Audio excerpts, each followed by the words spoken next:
കായംകുളം കീരിക്കാട് തെക്ക് കുളങ്ങരശ്ശേരിൽ ദേവീക്ഷേത്രത്തിലെ 23ാമത് പുനഃപ്രതിഷ്ഠാ വാർഷിക മഹോത്സവവും ലഹരിവിരുദ്ധ ബോധവൽക്കരണ ക്ലാസും പ്രതിഭകളെ ആദരിക്കുന്ന ചടങ്ങും നടന്നു. കായംകുളം ഡിവൈഎസ്പി എൻ ബാബുക്കുട്ടൻ ഉദ്ഘാടനം നിർവഹിച്ചു. കായംകുളം കീരിക്കാട് തെക്ക് കുളങ്ങരശ്ശേരിൽ ദേവീക്ഷേത്രത്തിലെ 23ാമത് പുനഃപ്രതിഷ്ഠാ വാർഷിക മഹോത്സവവും ലഹരിവിരുദ്ധ ബോധവൽക്കരണ ക്ലാസും വ്യത്യസ്ത മേഖലയിലുള്ള പ്രതിഭകളെ ആദരിക്കലും നടത്തി. ക്ഷേത്രത്തോട് ചേർന്നുള്ള വേദിയിൽ ക്ഷേത്ര രക്ഷാധികാരി ആർ ഭദ്രന്റെ അധ്യക്ഷതയിൽ കൂടിയ യോഗത്തിൽ ക്ഷേത്രം വനിതാ സംഘം സെക്രട്ടറി സുധാ സുധാകരൻ സ്വാഗതം പറഞ്ഞു. കായംകുളം ഡിവൈഎസ്പി എൻ ബാബുക്കുട്ടൻ ഉദ്ഘാടനം നിർവഹിച്ചു. നമ്മുടെ നാട് ഇന്ന് പൊതുജനം ഏറ്റവും കൂടുതൽ ചർച്ച ചെയ്തുകൊണ്ടിരിക്കുന്നത് ലഹരിക്കെതിരെയാണ്. എന്തുകൊണ്ടാണ് മറ്റുള്ള നാളെ അപേക്ഷിച്ച് ഈ കാലഘട്ടത്തിൽ ലഹരിയെക്കുറിച്ച് ഇത്രയും ജനങ്ങൾ ക്ഷേത്രങ്ങളിൽ എന്തെല്ലാം കാര്യങ്ങൾ ചർച്ച ചെയ്തുകൊണ്ടിരുന്നത്? പക്ഷേ അവിടെ പോലും നമ്മളിപ്പം നോമ്പ് കഴിഞ്ഞ് പെരുന്നാൾ കൂടിയപ്പോൾ എല്ലാ പള്ളികളിലും ആ നിസ്കാരം കഴിഞ്ഞപ്പോൾ തന്നെ ലഹരിക്കെതിരെ വലിയ വ്യാപകമായിട്ട് ജനങ്ങൾ ഒന്നിച്ചു, മനുഷ്യച്ചങ്ങലകൾ കൂടി. പള്ളികളിൽ സൺഡേ സ്കൂളുകളുടെ വാർഷികങ്ങൾക്കും ഒക്കെ തന്നെ ലഹരിക്കെതിരെ ക്ലാസ്സുകൾ നടക്കുന്നു. മദ്രസകളിൽ അവരുടെ കുട്ടികളുടെ ഉന്നമനത്തിന് വേണ്ടി അവിടെ നടക്കുന്നു. അപ്പം നമുക്ക് ചില തിരിച്ചറിവുകൾ ഇപ്പോൾ ആവശ്യമുണ്ട് എന്ന് നമ്മൾ മനസ്സിലാക്കി കഴിഞ്ഞു. നമ്മുടെ കുഞ്ഞുങ്ങളുടെ പോക്ക് എവിടെയാണ്, നമ്മൾ എങ്ങോട്ടാണ് പോകുന്നത്, അത് നമ്മളിനി നോക്കിക്കണ്ടേ പറ്റൂ. കാരണം അത്രയ്ക്ക് വലിയൊരു ലഹരിയുടെ പിടുത്തത്തിൽ ആണ് നമ്മുടെ കുഞ്ഞുങ്ങൾ.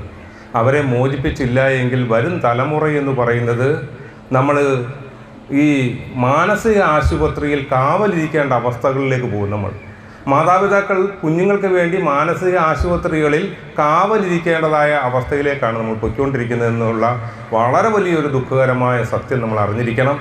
Kayamkulam excise assistant inspector Sunil C മുഖ്യപ്രഭാഷണം നടത്തി. ലഹരിവിരുദ്ധ ബോധവൽക്കരണ ക്ലാസ് നയിക്കുകയും ചെയ്തു. 4 അക്ഷരം കേൾക്കുമ്പോൾ ഞെട്ടി പേടിക്കുന്ന ഒരു അവസ്ഥയിലെത്തി. കാരണം MDMA എന്ന് പറയുന്നത്.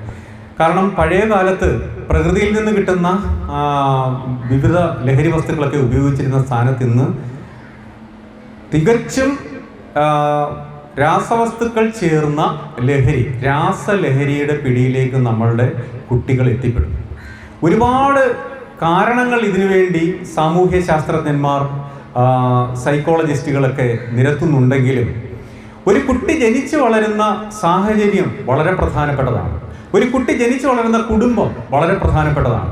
അതുപോലെ തന്നെ ഒരു കുട്ടി പഠിക്കുന്ന സ്കൂള് വളരെ പ്രധാനപ്പെട്ടതാണ്.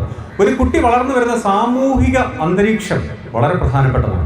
അതുപോലെ തന്നെ നമ്മളൊക്കെ പലപ്പോഴും നിസ്സാരമെന്ന് കരുതി തള്ളിക്കളയുന്ന ഒരു വിഷയം കൂടിയുണ്ട്.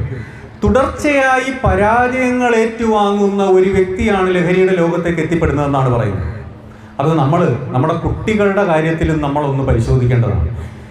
ചില സന്ദർഭങ്ങളെങ്കിലും ഓരോ കുട്ടിയും തുടർച്ചയായി പരാജയങ്ങൾ ഏറ്റുവാങ്ങുന്നു. അത് അവൻ്റെ കുടുംബത്തിൽ നിന്നാകാം, അവൻ്റെ വിദ്യാഭ്യാസ സ്ഥലത്ത് നിന്നാകാം, അതല്ലെങ്കിൽ അവൻ അധിവസിക്കുന്ന ആ സമൂഹത്തിൽ നിന്നാകാം.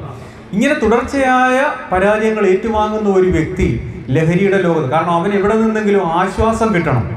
ആരുടെയും ആശ്വാസം കിട്ടാത്ത ഒരു വ്യക്തിയാണ് പലപ്പോഴും ലഹരിക്ക് അടിമപ്പെടുന്നത്. രക്ഷിതാക്കൾക്ക് ഓരോ പ്രായത്തിലും ഉള്ള കുഞ്ഞുങ്ങൾക്ക് എന്ത് പറഞ്ഞു കൊടുക്കണമെന്ന് അറിഞ്ഞിരിക്കണം. അപ്പോൾ അങ്ങനെ അറിയണമെന്നുണ്ടെങ്കിൽ എന്ത് വേണം?